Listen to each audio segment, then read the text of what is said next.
یہ آل India radio Lahore ہے. آپ ہمارے اگلے اعلان کا انتظار کیجیے. 14 اگست 1947 یہ ریڈیو پاکستان لاہور ہے. آپ کو پاکستان مبارک.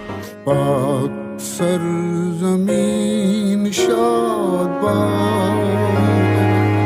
حاجی امداد اللہ حجازی کی رپورٹ کے مطابق یوم آزادی کی شاندار تقریب قومی پرچم تلے کیک کاٹا گیا. پاکستان کی سلامتی اور ترقی کے لیے دعا. فاروق آباد میں یوم آزادی پاکستان کے موقع پر ایک شاندار اور پروقار تقریب کا انعقاد کیا گیا، جس میں سیاسی سماجی رہنماؤں، مزدور رہنماؤں اور پولیس افسران نے بھرپور شرکت کی. تقریب کی صدارت سید مشتاق حسین شاہ بخاری، صدر لیبر ونگ پنجاب پاکستان مسلم لیگ نون نے کی، جبکہ خصوصی شرکت محمد حسین وٹو، صدر عوامی بھٹا مزدور یونین پنجاب، شاہد عمران انسپیکٹر اور چودھری احسن آفیسر پنجاب پولیس نے کی. تقریب کا آغاز قومی ترانے کی گونج کے ساتھ ہوا، جس کے بعد پاکستان کے سبز ہلالی پرچم کو فضا میں لہرایا گیا.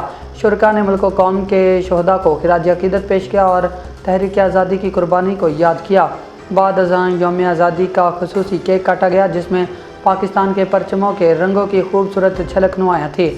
اس موقع پر مقررین نے خطاب کرتے ہوئے کہا کہ 14 اگست ہماری آزادی، خود مختاری اور قربانیوں کی یاد کی دہانی ہے.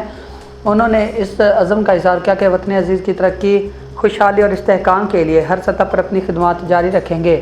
تقریب کا اختتام پاکستان کی سلامتی، اتحاد اور ترقی کے لیے خصوصی دعا پر ہوا.